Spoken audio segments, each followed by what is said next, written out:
অনেকে হয়তো অনেক দিন ধরে ভিডিও করতেছেন, 1 বছর 2 বছর ধরে ভিডিও করতেছেন ফেসবুকে, কিন্তু আপনার ভিডিওগুলো ভাইরাল হচ্ছে না, আপনি সফলতা খুঁজে পাচ্ছেন না। আপনি সফলতা কিভাবে পাবেন ভাই? আপনার ভিডিওটাকে ভালোভাবে এডিট করতে হবে। আপনার ভিডিওটা যদি ভালোভাবে এডিট করতে পারেন, তাহলে অবশ্যই আপনার ভিডিওগুলো ভাইরাল হবে। দেখেন আমার পিছনে যে দৃশ্যগুলো আছে, এখন কিন্তু এক কালার। আর যখন আমি এডিট করব, এডিট করার পর এই জিনিসগুলো দেখলে আপনি অবাক হয়ে যাবেন। আমার পিছনে যে ব্যাকগ্রাউন্ডটা আপনি এখন দেখতেছেন, এই জিনিসগুলো যদি আপনি একটু পরে দেখেন, একটু পরে যদি এই জিনিসগুলো দেখেন, মানে আপনি বিশ্বাস করতে পারবেন না। তো এরকম কিভাবে করবেন, আমি আপনাদেরকে মোবাইলের স্ক্রিনের মাধ্যমে দেখিয়ে দিব। আমি দেখেন, আমি আপনাদেরকে একটু দেখাইতেছি। দেখছেন এখন কি এরকম দেখতেছেন? কত ফাইন না? আর যখন এডিট ছাড়া তখন তো অন্যরকম। তো কিভাবে এডিট করবেন, আমি সেই প্রসেসটা আপনাদেরকে দেখিয়ে দিচ্ছি। ভিডিওটা শেয়ার করে আরেকজনকে দেখার সুযোগ করে দেন। আমার স্ক্রিনটাকে লক্ষ্য করেন।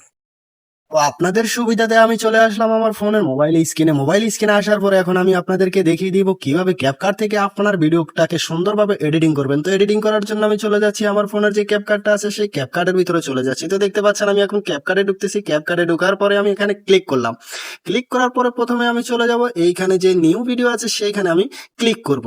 ঠিক আছে, এখানে ক্লিক করার পরে আমি যে ভিডিওটা নিব সেই ভিডিওটাই এখন ক্লিক করব। ঠিক আছে, আমি এই ভিডিওটা নিয়ে নিচ্ছি। ঠিক আছে, আমি এখান থেকে এই ভিডিওটা সিলেক্ট করলাম। এই ভিডিওটা সিলেক্ট করার পরে এখন আমি অ্যাড নাও ক্লিক করলাম।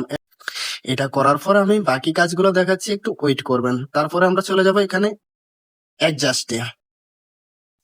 এখানে চলে যাওয়ার পরে এখন আমি আমার যে ভিডিওর এখন এক ধরনের কালার আছে, এখন আমি অন্য ধরনের কালার করবো এবং কি সুন্দরভাবে এডিটিং করে নিব। তো আপনারা দেখতে থাকেন, দেখতে থাকলে বুঝতে পারবেন। তারপরে প্রথমে একটু ব্রাইটনেসটা বাড়িয়ে দিচ্ছি। বাড়িয়ে দেওয়ার পরে আমি আহ, এখানেও একটু বাড়িয়ে দিচ্ছি, বা হ্যাঁ হালকা করে 2 থেকে 3 করে দিলাম। তারপরে এইটা আমি 5 থেকে 7 8 করে দিলাম। ঠিক আছে, তারপরে এইটা যেটা আছে এটা থেকে আপনারা একটু পিছনে রাখবেন। এটা সবসময় একটু পিছনে রাখবেন। পিছনে রাখার পরে এটাকে একটু 7 থেকে 8 করে দিবেন। ঠিক আছে, এটা 8 করে দিলাম। এটাকেও আমি 8 করে দিচ্ছি। ঠিক আছে, এটাকেও 8 করে দিলাম। তারপরে এইটা আছে, এটা থেকে আমরা কি করব, উম প্রথম যেটা আছে সেটা বাদ, আমরা দ্বিতীয় নাম্বারটা নিলাম। দ্বিতীয় নাম্বারটা প্রথম প্রথম লাইনটা আমরা একটু বাড়তি করে দিব, 60 করে দিলাম। ঠিক আছে, তো মাঝখানে যে লাইনটা আছে এটাকে আমরা একটু কত, মানে যতটুকু রাখলে আপনার থেকে ভালো লাগবে ততটুকু রাখবেন। তো আমি 18 করে দিলাম। তারপরে নিচে যেটা আছে সেটাকে আপনি একটু বাড়িয়ে কমিয়ে দেখবেন কোন দিকে গেলে আপনার ভিডিওটাকে সুন্দর দেখা যাচ্ছে। তো আমি একটু বাড়িয়ে আমি 10-এ রাখলাম। ঠিক আছে, তারপরে তৃতীয় নাম্বারটা আমরা ধরলাম। তৃতীয় নাম্বারটা ধরে একটু বাড়ালাম, 70 থেকে 71 রাখলাম। তারপরে এটাকে একটু 40 করে দিলাম।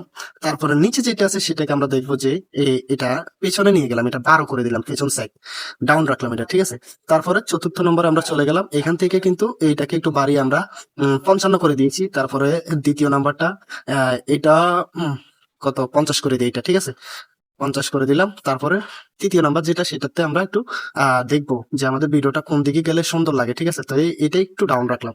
ঠিক আছে, একটু ডাউন রাখার পরে এখন আমরা একটু এই পঞ্চম নাম্বার যেটা সেটা থেকে আমরা দেখবো এটা এখন আমরা আমাদের শার্টের যে কালারটা আছে সেটাকে একটু চেঞ্জ করবো বা সুন্দর করবো। শার্টের কালারটা একটু দেখেন, ফলো করেন, ফলো করলে কিন্তু বুঝতে পারবেন। তো এখন কিন্তু এটাকে একটু বাড়িয়ে কমিয়ে কিন্তু আমি ঠিক করে নিতেছি। দেখতে পাচ্ছেন আমার শার্টের কালারটার দিকে আপনারা ফলো করবেন যে আমার শার্টের কালারটা কি চেঞ্জ হচ্ছে কিনা। দেখেন শার্টটা ছিল কি কালার, এখন কিন্তু আকর্ষণীয় একটা কালার হয়ে গিয়েছে। এইভাবে কিন্তু আপনারা ভিডিওগুলো এডিটিং করে নিতে পারবেন।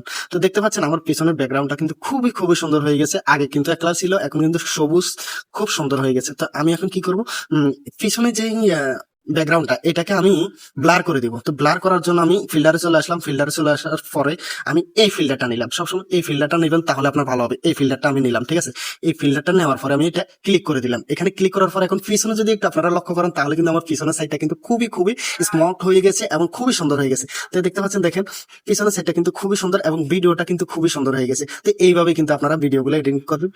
ভিডিওটা হয়ে যাওয়ার পরে উপরে দেখতেছেন এখানে এক্সপোর্ট লেখা, ঠিক ওইখানে ক্লিক করে দিবেন। এইখানে একটু উপরে এইখানে ক্লিক করে ভিডিওটা আপনার গ্যালারিতে নিয়ে যাবেন। তো আমি এখানে ক্লিক করছি যে তৃতীয় নাম্বার যেটা আছে এইটাতে আমি ক্লিক করলাম। এটাতে ক্লিক করলে, এইটাতে ক্লিক করার পরে কিন্তু এখন এক্সপোর্ট হচ্ছে, মানে ডাউনলোড হচ্ছে, ভিডিওটা আমার প্রোফাইলে চলে যাবে বা আমার গ্যালারিতে চলে যাবে। ঠিক আছে, ভিডিওটা যদি ভালো লাগে তাহলে আমার পেজটা ফলো করে দিবেন, এবার টিকটক অ্যাকাউন্টটা আমাদের ফলো করে দিবেন। অসংখ্য ধন্যবাদ। ভিডিওটা শেয়ার করে আরেকজনের উপকার করে দিবেন। ধন্যবাদ।